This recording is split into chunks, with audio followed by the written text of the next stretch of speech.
Alléluia. Gloire à Jésus-Christ. Gloire à Dieu le Père, à Dieu notre Seigneur et Sauveur, Jésus-Christ. Nous bénissons le nom de l'Éternel, notre Seigneur et notre Sauveur, Jésus-Christ, pour la grâce qu'il nous accorde, pour sa bonté qu'il nous accorde tous les jours de nos vies. Parce que le Seigneur Jésus nous aime. Il nous aime d'un amour que nous ne pouvons pas imaginer, d'un amour que nous ne pouvons pas évaluer. Le Seigneur Jésus, il a tout pourvu pour nous. Jésus, c'est pourquoi il a accepté le sacrifice volontairement, le sacrifice le plus dur que nous pouvons imaginer. Il a porté nos souffrances. Il a subi le châtiment corporel, la souffrance atroce, justement pour que le monde entier soit sauvé par sa grâce, pour que nous tous simplement, que nous ayons une relation sincère, personnelle avec Dieu, une relation indépendante avec le Seigneur Jésus-Christ, avec l'Éternel des armées. Il nous a affranchis, il nous a libérés. C'est par son sang que nous sommes libérés. C'est l'amour qu'il a en lui, qu'il a porté en lui. C'est cet amour qu'il a justifié les actes qui nous condamnaient. Le Seigneur Jésus nous aime. Donc, aujourd'hui encore, je reviens pour témoigner de la bonté, de l'amour de notre Seigneur Jésus-Christ, de son plan. Aujourd'hui, nous avons reçu la grâce. Ce que nous avons aujourd'hui, personne ne l'a mérité. Personne ne l'a mérité sur cette terre.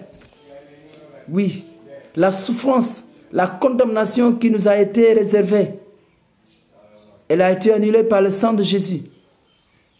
Cette souffrance, cette peine a été annulée par l'amour que Jésus-Christ a pour nous. Donc, peuple de Dieu, je vous exhorte d'abord, avant de pouvoir vraiment donner l'objectif de cette vidéo. C'est parce que Jésus nous aime. Donc, nous avons seulement à nous confier à lui et à tout lui donner, à être sincère avec lui, Jésus-Christ. Et que rien au monde ne puisse nous séparer de l'amour de Jésus-Christ, de ce sacrifice. Rien au monde, que ce soit la gloire de ce monde, que ce soit les richesses, ce sont des richesses périssables. Mais cherchons, affectionnons-nous aux richesses impérissables, aux richesses célestes. Tu es béni sur cette terre et tu es béni au ciel. Donc, vraiment, tenons bon. Accrochez-nous très fort à Jésus-Christ. Donc, je viens vous donner, c'est encore moi, le prophète Joseph Sambou, serviteur de Jésus-Christ dans son église, église évangile de la gloire de Jésus-Christ, Casamance, Ziguinchor. Donc, je suis venu pour témoigner ce que Jésus-Christ a fait dans ma vie, la grâce que le Seigneur Jésus-Christ m'a accordée. De recevoir cette révélation très puissante. Et cette révélation concerne la nation ivoirienne, la nation ivoirioise. Voilà, excusez-moi. Donc, révélation sur la Côte d'Ivoire. Donc, cette révélation, je l'ai reçue le jeudi 25, 6e mois 2020. Donc, le 25 juin 2020, entre 2h à 2h59, dans l'intervalle. Parce que c'est à la suite d'un témoignage que j'ai reçu de Béangin. Voilà. Donc, quand j'ai reçu encore le témoignage de Béangin, voilà, je dis, pourquoi des choses pareilles vont-elles arriver dans l'église de Jésus-Christ? Voilà. Ce que Béangin a témoigné, les œuvres, les ténèbres que Béangin a dévoilées. Donc, moi, je m'étais très attristé. Oui. Donc, beaucoup vont penser même que moi, je suis peut-être ivoirien, mais je suis sénégalais, je suis de Casamance. Voilà, je suis né en Casamance, j'ai grandi en Casamance, j'ai tout fait en Casamance. Voilà. Donc, je ne suis pas ivoirien. Donc, seulement, ce n'est pas imitation du langage ivoirien. Voilà. Donc, j'ai un peu l'accent, mais je ne suis pas. Donc, la révélation, elle concerne la nation ivoirioise. Donc, maintenant, quand après le témoignage, un jour, je me suis couché la nuit, j'ai fini de prier la nuit, je me suis endormi. Donc dans les environs de 2 heures du matin jusqu'à 2h59, de 2h à 2h59, je ne pouvais pas calculer très bien l'heure. Voilà. Donc, dans la vision, j'ai été envoyé par le Seigneur Jésus-Christ pour redresser son évangile en Côte d'Ivoire. Et toujours dans la vision, j'étais au podium en train de prêcher.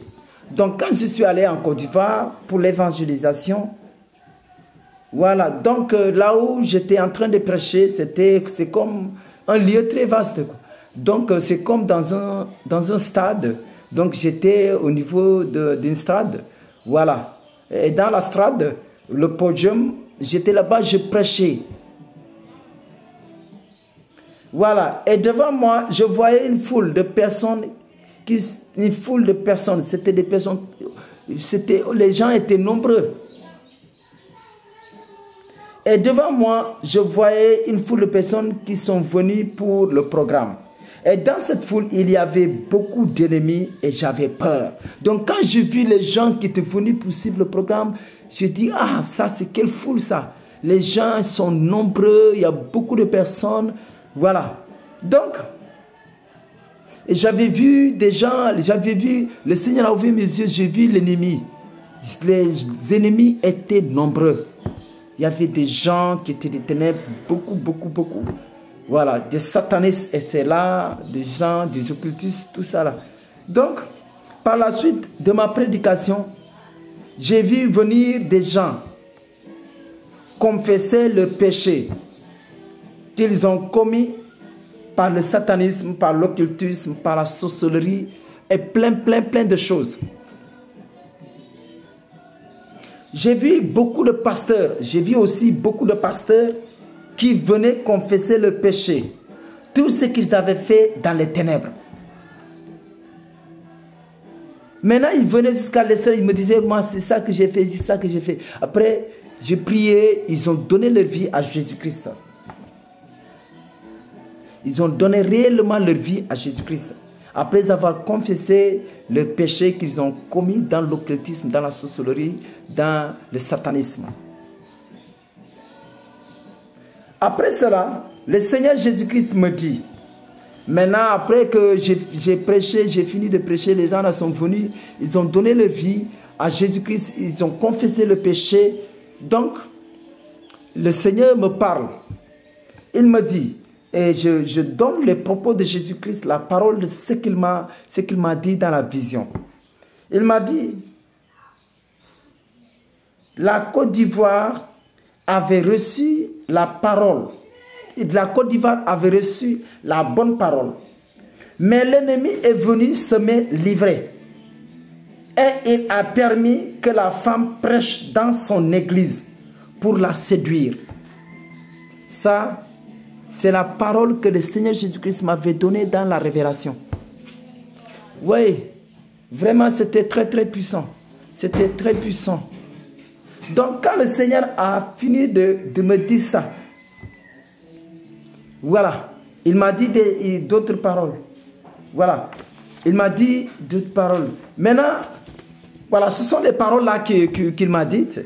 Effectivement, maintenant après ça, moi, je me suis réveillé. J'ai regardé l'heure. Il faisait 2h, vers 2h59 comme ça. Je me suis levé, j'ai écrit la vision. Depuis 2020, après je me suis dit, bon, j'ai écrit seulement. Maintenant, après, j'ai cherché à comprendre. Parce que quand Dieu parle, il y a un rapport avec sa parole dans la Bible. C'est après que j'ai consulté la Bible. Donc, je suis allé, le Seigneur m'a orienté jusqu'à Matthieu chapitre 13, verset 24. À partir du verset 24 au verset 30. Le verset 36 à 43. Lorsque le Seigneur Jésus-Christ a donné la parabole à ses disciples, à ceux-là qui sont venus écouter la parole de Jésus-Christ, à ses apôtres aussi. Donc, je lis la Bible. Voilà. Matthieu chapitre 13, verset 24. Il leur proposa une autre parabole et il dit, le royaume des cieux est semblable à un homme qui a semé une bonne semence dans son champ. Verset 25. Mais pendant que les gens dormaient, son ennemi vint, sema de l'ivraie parmi le blé, et s'en alla. Verset 26. Lorsque l'herbe eut poussé et donné du fruit, l'ivraie parut aussi. Donc je comprends que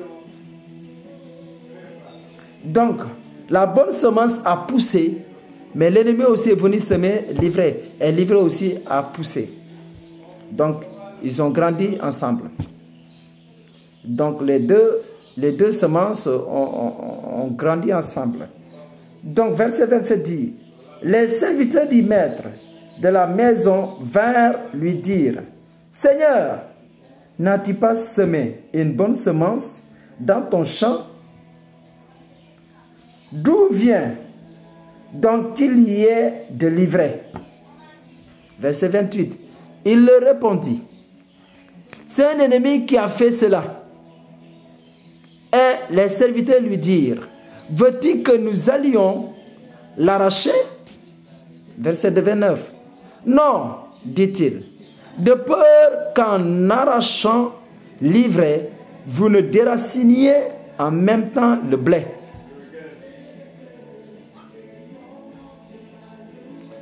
Le verset 30 dit, non, verset 30 dit, laissez croître ensemble l'un et l'autre jusqu'à la moisson. Et à l'époque de la moisson, je dirai au moissonneur, arrachez d'abord l'ivraie et liez-la. Et liez-la en gerbe pour la brûler. Mais amassez le blé dans mon grenier. Gloire à Jésus-Christ. Que le Seigneur nous bénisse, que sa grâce repose sur nous. Il est plein de bonté, de miséricorde et de puissance. Ce qui est caché est à l'Éternel et ce qui est révélé est à nous. Dieu nous révèle pour qu'on puisse prendre les mesures, les devants et prier, exhorter. Parce que le Seigneur nous aime et il veut aussi que nous partagions les révélations pour sauver son peuple. Parce que Dieu aime cette nation. Et je vais vous dire, voilà, d'après la révélation que j'ai reçue, le sentiment que Jésus-Christ avait envers la Côte d'Ivoire. Et c'est pourquoi tout Ivoirien a intérêt à écouter cette révélation. Que le Seigneur nous bénisse. Donc, je vais au verset 36. Le verset 36, c'est le verset de l'explication de la parabole des mauvaises herbes. Donc, verset 36 dit, alors il renvoya la foule et entra dans la maison. Ses disciples s'approchaient de lui et dirent, explique-nous la parole de l'ivraie du champ. Verset 37 dit, il répondit, celui qui sème la bonne semence, c'est le Fils de l'homme, Jésus-Christ. C'est celui qui a semé la bonne semence. Verset 38 dit, le champ, c'est le monde. La bonne semence, ce sont les fils du royaume. L'ivraie, ce sont les fils du malin. C'est la vie de l'ivraie, ce sont les fils du diable, de Satan, des satanistes, des sorciers, des agents de Satan. Les adorateurs, les satanistes et Satan lui-même. Verset 38 dit, le champ, c'est le monde. La bonne semence, ce sont les fils du royaume. L'ivraie, ce sont les fils du malin. Verset 39. Donc, ici, quand on comprend, voilà, bon, je vais avancer d'abord jusqu'à verset 43, après j'explique le verset 38. Donc, verset 39 dit, l'ennemi qui l'a semé, c'est le diable. La moisson, c'est la fin du monde. Les moissonneurs, ce sont les anges. Donc, je vais expliquer le verset 38, là où il dit, livrés, ce sont les fils du malin. Nous comprenons bien que dans l'église de Jésus-Christ, il y a souvent des infiltrations dans l'église. Les satanistes, les sorciers s'infiltrent dans l'église. Justement, ils cherchent les postes stratégiques dans l'église. Ils cherchent à être pasteurs ou bien à occuper les postes stratégiques justement pour corrompre les pasteurs. Pour détourner les pasteurs de la bonne parole, de la parole de Jésus-Christ à la parole de Satan, de la volonté de Jésus-Christ à la volonté de Satan. Et c'est pourquoi le pasteur, toi, dans l'église que Jésus-Christ t'a confiée, tu dois être convaincu de l'appel que tu as reçu. Tu dois être convaincu, c'est moi. Je ne suis pas là dans cette église par ma propre force, par mon intelligence, mais j'ai reçu ce don par la grâce. Et je dois obéir à Jésus-Christ. Je dois le craindre. Je dois vivre dans l'humilité, dans l'obéissance à sa parole. Je dois l'écouter. Je dois écouter le Saint-Esprit. Je dois suivre sa parole. Je dois méditer l'évangile. Non pas recevoir n'importe quel rêve. Parce que ce qu'il faut comprendre, Dieu ne va pas permettre à son serviteur de recevoir n'importe quelle vision. Ça, il faut le savoir. Dieu ne permet jamais qu'on soit tenté au-delà de nos forces. Ça, l'apôtre Jacques nous l'a dit. Et c'est pourquoi je ne suis jamais d'accord que Dieu permet à son serviteur de recevoir un mauvais rêve ou bien une mauvaise révélation. Non, je ne crois pas ça. Parce que tu vas voir dans la Bible, Dieu n'a jamais permis son serviteur, celui-là qui ne s'est pas corrompu, celui-là qui ne s'est pas lancé dans la convoitise, recevoir une fausse révélation. Non. De grâce, il faut qu'on dise les gens la vérité. Comment est-ce que toi, tu vas permettre à ton serviteur de faire un mauvais travail pour toi? Hein? S'il vous plaît, imaginons, remuons un peu l'intelligence. Dieu ne va jamais permettre à un de ses serviteurs de recevoir une vision qui vient de Satan. Un faux rêve. Non. Donc quand Dieu révèle, c'est lui qui révèle. Même si Satan te parle, Dieu dévoile que ce n'est pas Jésus-Christ, ce n'est pas un ange. Parce que Satan, il peut se déguiser. Mais quand il se déguise, Dieu va dévoiler un secret. Par exemple, il va montrer ses pieds. Que ça, ce n'est pas Jésus-Christ. Il va montrer peut-être sa tête. C'est une tête de serpent, c'est une tête de dragon, c'est une tête de je ne sais pas quoi. De lézard. Non. D'anaconda, tout ça. Donc c'est Dieu, quand Satan te tente là, Dieu fait le contraire de ce que Satan fait. Donc s'il porte un habit blanc là, Dieu montre que c'est la tête là, c'est la tête de serpent. Pour te montrer que ça, c'est pas lui. Donc quel est ce Dieu là qui va te montrer que, voilà, Satan il vient, il te tente, Dieu laisse que ça soit ça pour te tromper et te dire que c'est Jésus-Christ. C'est faux. Ou bien que c'est un ange. C'est faux. La révélation concerne aux enfants de Dieu. C'est pourquoi il faut qu'on fasse attention. Donc les agents de Satan s'infiltrent dans l'église pour pouvoir prendre le contrôle de l'église et changer la parole de vérité à la parole de mensonge. Et ils ne prêchent plus Jésus, ils prêchent Satan, à la gloire de Satan. C'est ce qui s'est passé dans cette église en Côte d'Ivoire. Ça, je vous dis la vérité. Satan, il a occupé grand la Côte d'Ivoire. Ça, je vous dis. Ouais, et beaucoup de pays en Afrique. Et le monde même.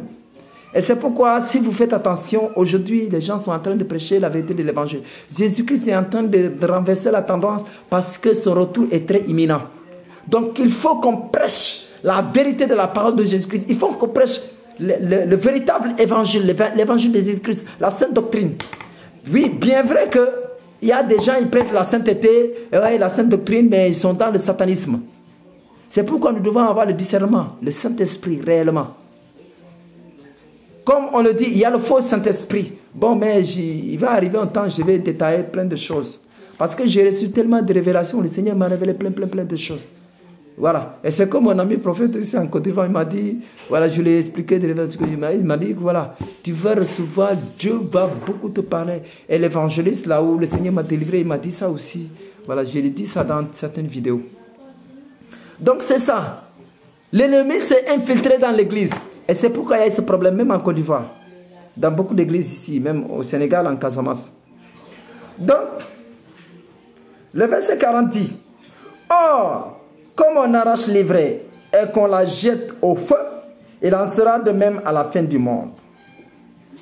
Verset 41 dit, le Fils de l'homme enverra ses anges qui arracheront de son royaume tous les scandales et ceux qui commettent l'iniquité.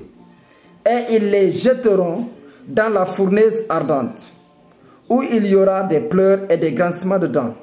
Alors les justes resplendiront comme le soleil dans le royaume de leur Père, qui est l'Éternel Jésus-Christ de Nazareth, le Dieu Tout-Puissant. Que celui qui a des oreilles pour entendre, entende ce que Jésus-Christ a dit. Donc, frères et sœurs, je sais que même en Côte d'Ivoire, il y a des gens qui sont en train de se lamenter. Seigneur, pourquoi ce faux évangile? Pourquoi il y a tellement de satanisme ici en Côte d'Ivoire? Pourquoi, Seigneur? Pourquoi tu as permis cela? Prends ces versets-là, médite-les, et le Seigneur va te fortifier pour te montrer que, voilà, il y a des gens qui se sont laissés emporter par leur propre désir, par leur propre convoitise. Ils se sont laissés séduire par le diable, par Satan, ils sont rentrés dedans. Et la vérité qui était en eux s'est changée en mensonge. Et le Seigneur Jésus-Christ les a quittés. Gloire à Jésus-Christ. Que le Seigneur nous bénisse, que sa grâce repose sur nous. Que la grâce de Jésus-Christ, la puissance de notre Seigneur revient en Côte d'Ivoire. Parce que je sais que c'est un pays que le Seigneur a béni grandement, puissamment. C'est un pays que le Seigneur Jésus-Christ aime beaucoup, que l'Éternel aime. Mais Satan ne doit pas prendre le dessus. La tendance va être renversée. Dieu va reprendre le contrôle. Dieu va reprendre son pays qu'il a aimé, la Côte d'Ivoire. Et je vous dis, c'est la vérité. Parce que, voilà, je vous dis, la Côte d'Ivoire, c'est comme la Casamance. Ça, je vous dis ça. Moi, j'ai été en Côte d'Ivoire, j'ai vu, je connais. Voilà. De la même manière, le Seigneur aime la Côte d'Ivoire. Le Seigneur Jésus-Christ aime la Casamance beaucoup, beaucoup, beaucoup. Ça, je sais que tout le monde le sait. Le Seigneur a béni puissamment la Casamance. Ça, je vous le dis. Et même, j'ai parlé ça une fois. On m'a dit, la Côte d'Ivoire, quand ils étaient venus ici pour la Coupe d'Afrique en 92, effectivement, quand c'est ici, ils ont logé en Casamance. Donc, quand ils sont arrivés, ils ont dit, ah, ici, on se sent chez nous. Quand on est en Casamance, là, c'est comme on est chez nous. Donc, la coupe nous revient. Parce qu'on est chez nous, on est à Abidjan, on est à Côte d'Ivoire. Voilà, gloire à Jésus, que le Seigneur nous bénisse. Donc, c'était juste une petite parenthèse que j'ouvre. Donc, que la grâce de Dieu repose sur nous tous. Donc, maintenant, après cette révélation, quelques jours après, je suis allé rencontrer un pasteur stagiaire ivoiriois dans une église ici en Casamance, et je lui ai raconté la vision que j'ai reçue. Je lui ai signifié que ce que j'ai compris dans la vision,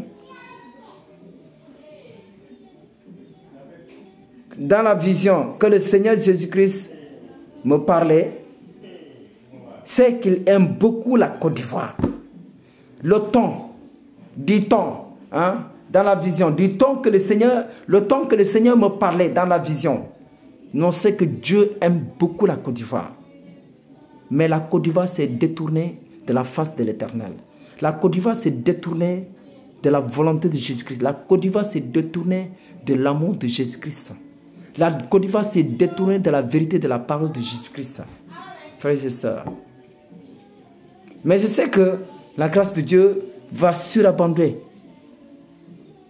Et il va retirer tous ces enfants qui sont sortis de sa volonté pour suivre Satan.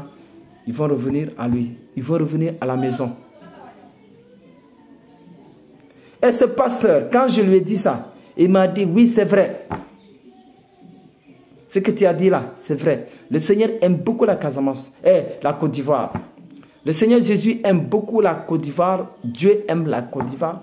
Il m'a dit, c'est parce que le premier président, Oufouet, voilà, a tissé une alliance avec Israël. Voilà. Maintenant, même si c'est l'Israël qui est aujourd'hui dans la servitude, mais c'est une terre que Dieu a bénie. Mais c'est l'Israël céleste. Le premier président ivoirien a tissé une alliance avec Israël. Donc, il m'a dit que c'est pourquoi il est arrivé un temps, la Côte d'Ivoire a été bénie jusqu'à un certain moment-là. Les Ivoiriens disaient que la Côte d'Ivoire était le grenier de l'Afrique. La Côte d'Ivoire était la capitale de l'Afrique. Parce que la Côte d'Ivoire était bénie. Tout marchait en Côte d'Ivoire. Il y avait la paix, il y avait la richesse était là en Côte d'Ivoire. Mais quand la Côte d'Ivoire s'est détournée de la volonté de Jésus, elle est allée à suivre la sorcellerie, le satanisme, l'occultisme. C'est de là que Dieu s'est retiré. Et vous savez bien, vous en tant qu'enfant de Dieu, quand Jésus-Christ sort de toi, qu'est-ce qui vient? C'est Satan. Et Satan crée le trouble. Je vous le dis, c'est la vérité. Et je viens, le Saint-Esprit, il est en train de me donner des révélations. Il est en train de me parler à l'heure que je vous parle. C'est de là que le trouble a commencé en Côte d'Ivoire. Les coups d'État, voilà, tout ça là, du 99, tout ça là. La Côte d'Ivoire a commencé à verser le sang. Vraiment, c'est triste. Quand Dieu sort de toi, c'est le trouble. Regarde Saul. Quand l'Esprit de Dieu est sorti dans Saul, qu'est-ce qui s'est passé? C'est la perdition. C'est la tristesse, c'est le trouble. Et Satan, quand il vient, il accélère son œuvre. Il travaille vite, vite, vite, vite. Parce qu'il sait que quand Jésus revient, là, il va partir. C'est ce qui s'est passé. Et c'est pourquoi, frères et sœurs, ma chère Côte d'Ivoire, que j'aime tant, est plongée dans ce trouble. Aujourd'hui, vraiment, je sais que pour retrouver l'équilibre politique, économique, social en Côte d'Ivoire, vraiment, vous avez besoin de revenir à Jésus-Christ. Abandonnez le satanisme, abandonnez l'occultisme, abandonnez ce faux Jésus. Abandonnez Satan. Abandonnez les esprits séducteurs. Donc, et le Seigneur m'a dit,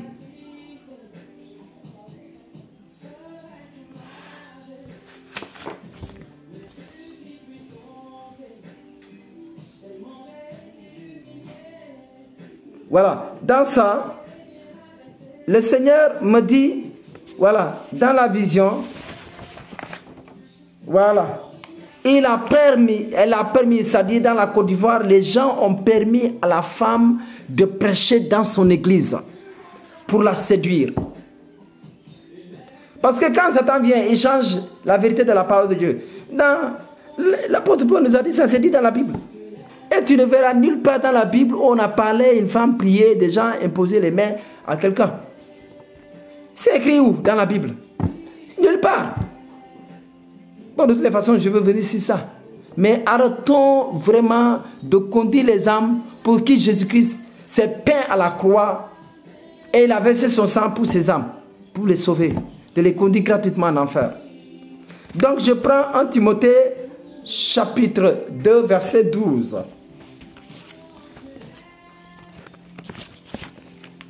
Je prends la Bible. 1 Timothée, chapitre 2, verset 12 dit: je ne permets pas à la femme d'enseigner ni de prendre de l'autorité sur l'homme, mais elle doit demeurer dans le silence à l'église. Ça, nous connaissons tous la parole de Dieu. Oui, il y a des gens qui disent, voilà, la femme, nous avons tous reçu le même esprit. Je vais venir sur ça. Mais tu sais, quand on est un vrai serviteur de Jésus-Christ, on ne fait pas n'importe quoi. Ça, je vous dis la vérité. On ne fait pas n'importe quoi. Parce qu'on a la crainte de Dieu. Et celui qui me dit, oui, nous avons reçu le même don, nous avons reçu le même esprit, voilà, c'est le Saint-Esprit, tout ça là. Mais le Saint-Esprit, il est avec nous pour différents ministères et pour différentes œuvres. Ça, il faut le comprendre. La femme a son ministère.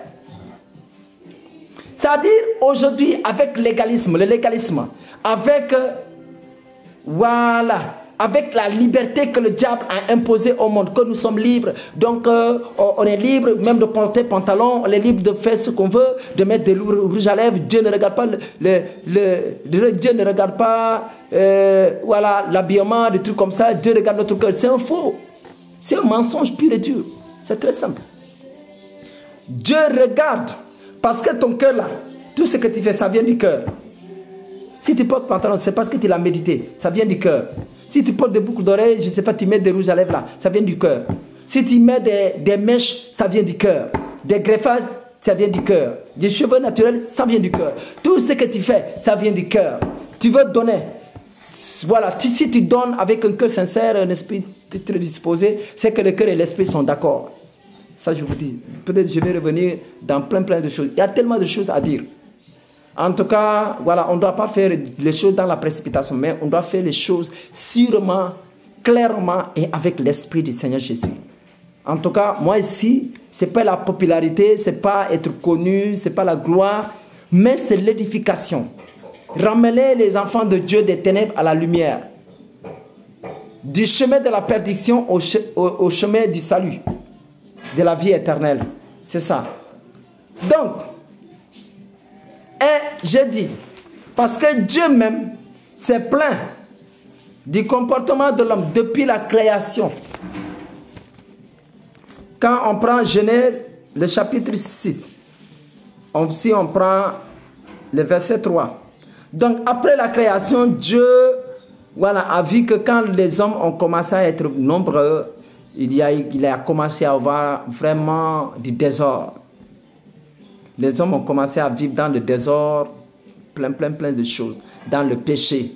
Et nous connaissons que Dieu est un Dieu d'ordre. Dieu n'est pas le Dieu de désordre. Donc le désordre appartient à Satan.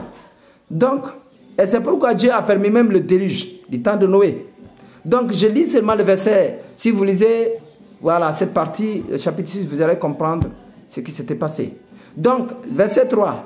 Alors l'Éternel dit, mon esprit ne restera pas à toujours dans l'homme, car l'homme n'est que chair et ses jours seront de 120 ans. Donc l'homme était destiné à vivre très longtemps, parce que quand on voit depuis Adam et Ève, depuis ces générations-là, les gens avaient 900 ans, 800 ans, ainsi de suite, 300 ans. Mais le péché écourte notre vie. Le péché coupe notre vie.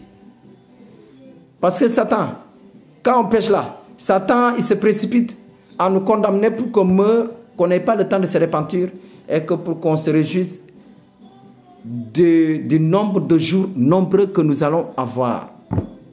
Satan, il ne fait que voler notre bénédiction, notre grâce. Donc, que le Seigneur nous bénisse. Donc, voilà. Donc, 1 Corinthiens, on prend 1 Corinthiens chapitre 12, verset 4 à 13.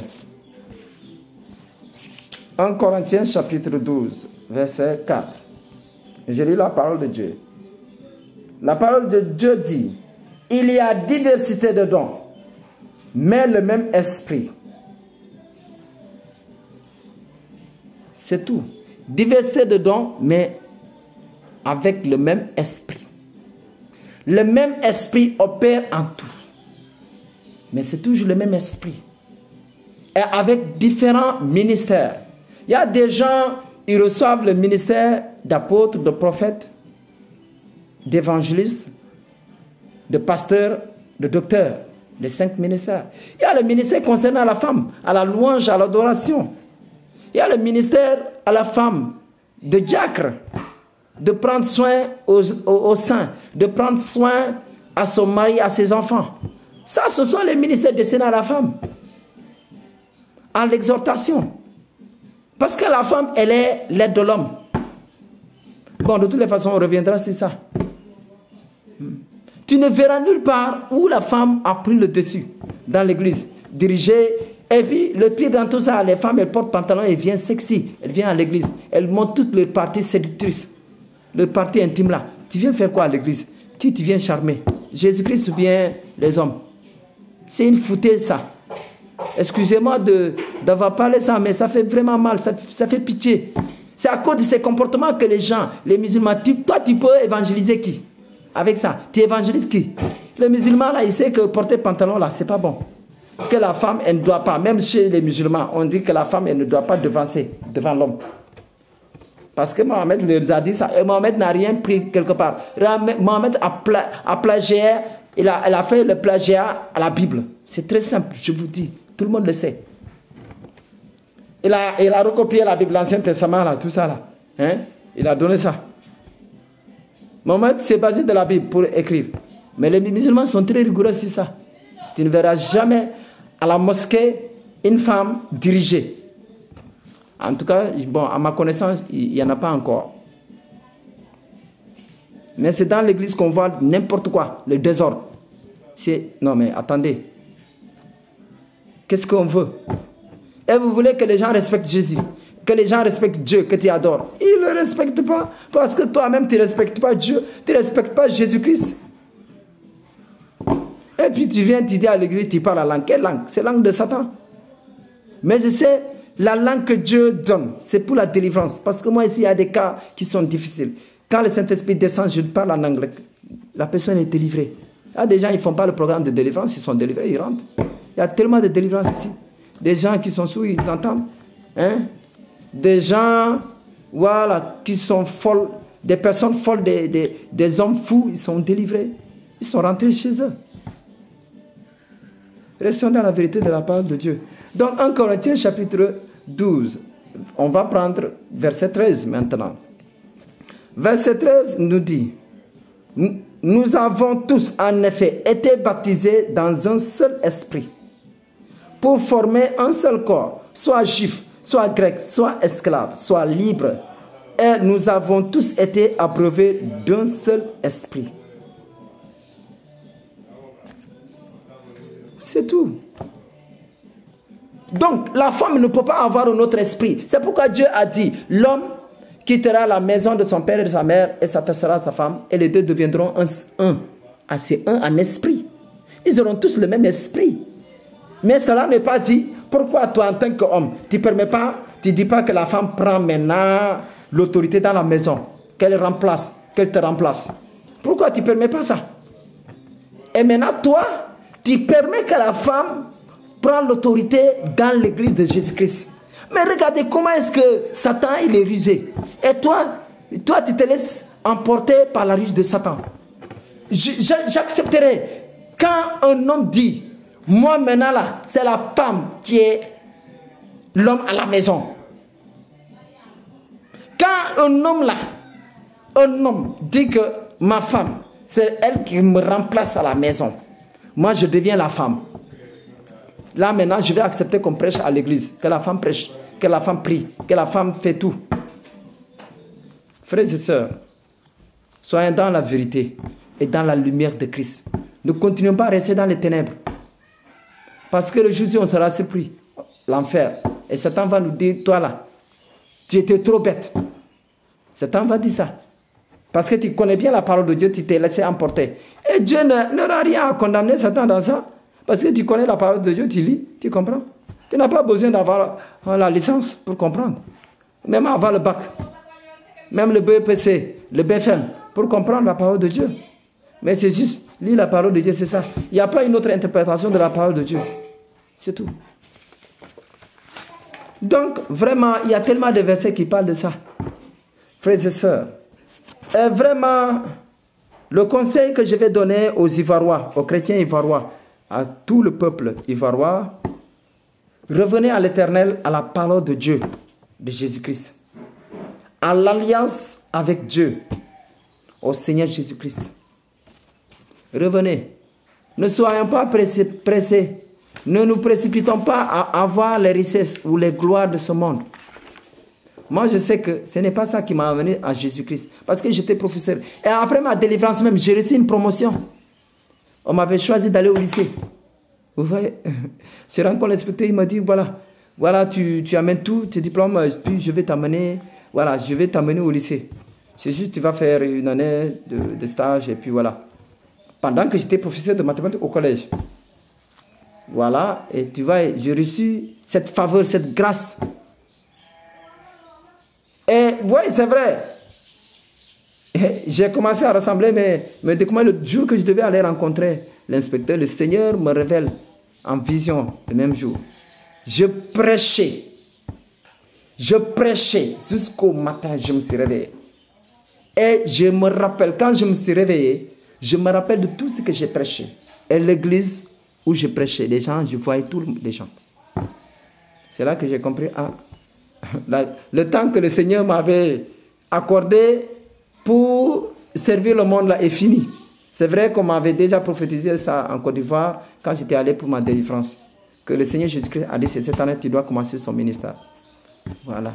Donc, je vous exhorte, frères et sœurs en Christ, de revenir à la vérité et à la parole de Jésus-Christ. Ne se même pas le désordre dans l'église de Jésus-Christ. Pas de désordre. Donnons réellement notre vie à Jésus. Et si vous revenez réellement en Jésus-Christ, cher peuple ivoirien, vous allez voir la bénédiction que le Seigneur va accorder à la Côte d'Ivoire, au peuple ivoirien. Dieu aime cette nation. C'est comme il aime toutes les nations du monde entier. Dieu aime tout le monde. C'est parce que quand Dieu parle, une personne sait qu'il parle tout le monde. Quand Dieu parle une nation, il parle à toutes les nations. Dieu a utilisé tout simplement le peuple d'Israël pour faire son œuvre. C'est comme, c'est pourquoi les Satan disent non, Jésus-Christ c'est la dictature, non, c'est il a choisi. Mais pourquoi Dieu choisit dans une famille une personne pour être président? Pourquoi les autres ils n'ont pas dit pourquoi pas moi? Dieu choisit qui il veut. C'est ça. Pourquoi Dieu choisit quelqu'un dans votre famille pour être pasteur? Il choisit qui il veut. Donc, ne nous laissons pas être vraiment perturbés ou bien déraper de la volonté de Jésus-Christ par des raisonnements qui sont faux, qui n'existent pas. Frères et sœurs, en tout cas, c'est ça la vision que j'ai reçue de la part du Seigneur Jésus-Christ. Et c'est pourquoi j'exhorte à tout le monde à rester dans la vérité de la parole de Jésus-Christ. Afin que nous ayons la paix. Nous entendons plein de choses. Le plan de Satan, c'est qu'il programme pour l'humanité. Satan va avoir plus de force quand les gens se détournent de plus en plus de la vérité et le suivre. Satan ne nous aime pas et il ne nous aimera jamais. Satan n'aime pas, ne t'aime pas. Toi qui vas à lui, il ne t'aime pas. Reviens à Jésus qui t'aime. Satan ne s'est jamais sacrifié. Il ne peut pas se sacrifier parce qu'il n'a pas de sacrifice. Lui, il a perdu la grâce. Il a perdu, il n'a pas de grâce. Toi, tu as la chance, tu as la grâce. Pendant que tu vis, il y a la grâce de Jésus. Reviens à Jésus. Donne ta vie à Jésus-Christ. Il est temps, pendant que tu vis là, c'est le moment que tu peux donner ta vie à Jésus, que tu peux revenir à lui et tu es sauvé. Donc, en tout cas, que cette révélation et cette prophétie soient la bienvenue pour toi. Que cette prophétie, quand elle tombe sur toi, quand tu la reçois, cette révélation, que tu changes à travers cette prophétie et cette révélation. Que la grâce de Jésus repose sur vous. Que la bonté de l'Éternel bénisse toutes les nations. Et que le Seigneur nous délivre de tout le plan de Satan au nom de Jésus-Christ. Gloire à Jésus. C'est le prophète Joseph Sambou de l'église évangile de la gloire de Jésus-Christ, Casamance. Voilà, donc mes contacts, vous pouvez les avoir, c'est indicatif du Sénégal. Voilà, plus 221, voilà, 77 058 22 56.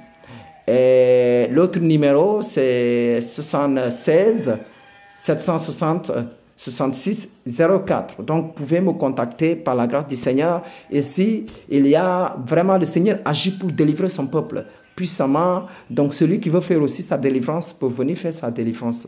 Donc, c'est ça. Parce que Dieu, Jésus, délivre son peuple pour qu'il puisse l'adorer en esprit et en vérité. Donc, toi qui connais ton problème, tu peux venir faire ta délivrance.